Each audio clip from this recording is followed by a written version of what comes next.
सबसे बड़ा पापी स्त्री या पुरुष, एक बैल ने बताया। कड़वा है परंतु सच है।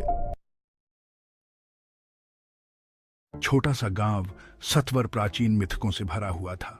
यह वह जगह थी जहां कहानियां हवा में फुसफुसाती थीं और पुराने अवशेषों में भूले हुए श्रापों की झलक दिखाई देती थी।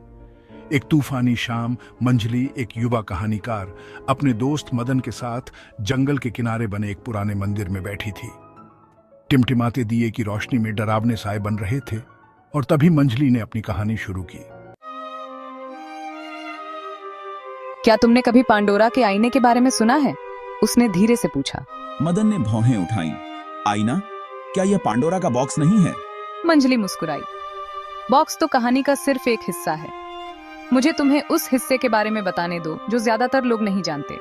पौराणिक कथा के अनुसार जब पांडोरा ने बॉक्स खोलकर दुनिया में सभी बुराइयों को फैला दिया तो देवताओं ने संतुलन बनाए रखने के लिए दूसरा आविष्कार किया, एक आईना। इसे श्राप दिया गया था कि यह व्यक्ति को उसकी छवि नहीं बल्कि उसकी आत्मा की सबसे गहरी सच्चाई दिखाएगा। ज्यूस ने इसे एक भूल भुलैया में छिपा दिया जिसमें सिर्फ निर्दोष व्यक्ति ही इसे देख सकता था। सदियों तक यह आईना छुपा रहा, लेकिन मानव स्वभाव की जिज्ञासा इसे ज्यादा दिनों तक शांत नहीं रहने देती। फिर क्या हुआ?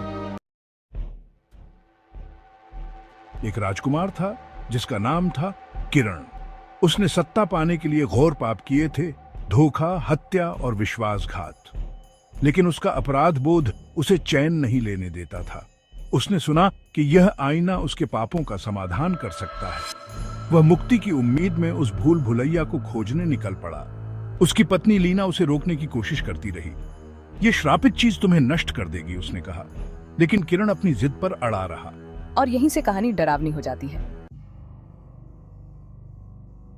भूल भुलैया एक डरावनी जगह थी।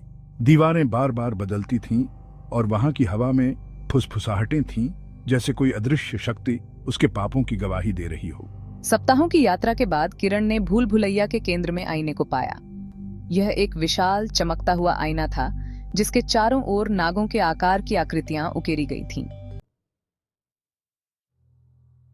जैसे ही वह पास गया, आईने की सतह पर उसकी परछाई नहीं बल्कि उसके सबसे बड़े पाप दिखाई देने लगे। उसने देखा कि उसने अपने भाई की हत्या की थी, अपने सच्चे मित्रों को धोखा दिया था और अपनी सत्ता को बचाने के लिए कई झूठ बोले थे। गिड़गिड़ाते हुए, मैंने अपने राज्य की रक्षा के लिए ऐसा किया। सच्चाई को स्वीकार करो या इसके बोझ से नष्ट हो जाओ। आईना हंसा। जो झूठ तुम खुद से कहते हो वे तुम्हें बचा नहीं सकते। गहराई से देखो। फिर उसने एक और दृश्य देखा। लीना उसकी खाली गद्दी पर रो रही थी और उसका राज्य बर्बाद हो चुका था। आईना अब सिर्फ एक वस्तु नहीं था, यह जीवंत था और किरण की पीड़ा से खुद को पोषित कर रहा था।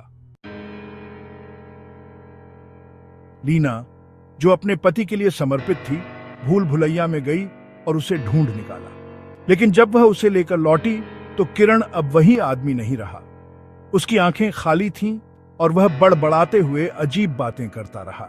लीना को समझ में आ गया कि आईना उसे माफी नहीं दे सकता था, बल्कि केवल उसके पापों का भार दिखा सकता था। यह भूल भुलैया दोषियों के लिए एक जाल थी और आईना देवताओं का एक हथियार जो उनके पापों का दंड देता था। लेकिन कहानी यहीं खत्म नहीं होती मदन। कुछ कहते हैं कि लीना उस आईने को भूल भुलैया से साथ ले आई और कुछ कहते हैं कि आईना अपने अगले शिकार को खोजने के लिए दुनिया में कहीं गायब हो गया। और तुम जानते हो मदन, लोग कहते हैं कि वह आईना इस गांव के पास की गुफा में छुपा हुआ है। तुम मुझे डराने की कोशिश कर रही हो सकता है, या शायद मैं तुम्हें आगाह कर रही हूँ। तभी हवा की तेज आवाज से दिया बुझ गया और मंदिर अंधेरे में डूब गया। और उसी खामोशी में ऐसा लगा जैसे एक हल्की चांदी की चमक कमरे के कोने में नाच रही हो। मंजली, क्या तुमने वह देखा? मंजली चुप रही।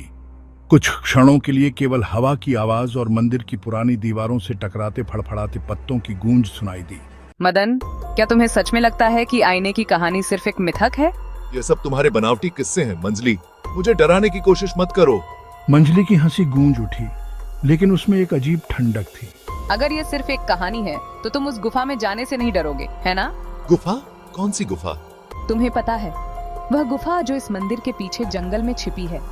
गांव के बड़े बुजुर्ग कहते हैं कि वहां से कई लोग गए लेकिन वापस कभी नहीं लौटे, और जो लौटे उन्होंने खुद को पहचानना छोड़ दिया। मदन को लगा मंजली अब मजाक कर रही है, लेकिन कुछ था उस माहौल में, उस अंधेरे, उस रहस्यमय ठंडक में जिसने उसे बेचैन कर दिया। उसने बात को टालने की कोशिश की। चलो यहाँ से चलते हैं मंजली, ये जगह ठीक नहीं लग रही। अगर तुम बहादुर हो तो उस गुफा तक जाओ, देखो क्या आईना अभी भी वही है। मदन को लगा कि यह उसकी परीक्षा है। मंजली उसे कमजोर समझे, यह वह बर्दाश्त नहीं कर सकता था। ठीक है, मैं जाऊंगा, लेकिन तुम भी मेरे साथ चलो। मैं हमेशा तुम्हारे साथ हूँ मदन, हमेशा। अगले ही पल मदन और मंजली मंदिर के पीछे के जंगल में चल पड़े। मंजली बिना किसी डर के रास्ता दिखाती जा रही थी। उसकी चाल में अजीब सा आत्मविश्वास था। कुछ देर चलने के बाद वे गुफा के मुहाने पर पहुंचे। ये गुफा काली, गहरी और भयानक थी। अंदर से ठंडी हवा निकल रही थी। यही है, आईना तुम्हारा इंतजार कर रहा है। गहरी सांस लेते हुए मदन ने गहरी सांस ली और गुफा के अंदर कदम रखा। जैसे ही उसने प्रवेश किया, उसे ऐसा महसूस हुआ कि कोई उसकी आत्मा तक झांक रहा हो। दीवारों पर हल्की चमक थी, जैसे कोई अदृश्य ऊर्जा उन्हें घेर रही हो। कुछ कदम आगे बढ़ते ही वह ठिठक गया। सामने वही आईना था, भव्य और भयावह। यह चांदी की रोशनी से चमक रहा था और उस पर नक्काशीदार नाग लिपटे हुए थे। देखो मदन, सिर्फ तुम्हारी सच्चाई ही तुम्हें बचा सकती है, देखो इसमें। मदन ने डरते हुए आईने की ओर देखा। शुरुआत में वह अपनी परछाई देख रहा था, लेकिन धीरे धीरे उसका अक्स बदलने लगा। उसने देखा कि वह अपने दोस्तों को धोखा दे रहा था, अपने परिवार से झूठ बोल रहा था।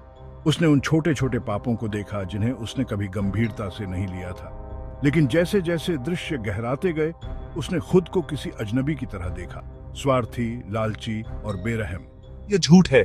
सच को झूठ कहने से वह गायब नहीं हो जाता। मदन ने मुड़कर देखा। मंजली वहीं खड़ी थी, लेकिन उसका चेहरा बदल चुका था। उसकी आंखें ठंडी, भावहीन और चमकदार थीं। तुम कौन हो? मैं वही हूँ जो हमेशा से इस आईने की पहरेदार रही हूँ। मैं सत्य की मूर्ति हूँ और ये आईना न्याय का दर्पण है। तुमने इसे देखने का साहस किया, लेकिन सत्य को सहने की ताकत नहीं है। मदन ने गुफा से भागने की कोशिश की, लेकिन रास्ते बदल गए। दीवारें खिसकने लगीं और गुफा एक भूल भुलैया में बदल गई।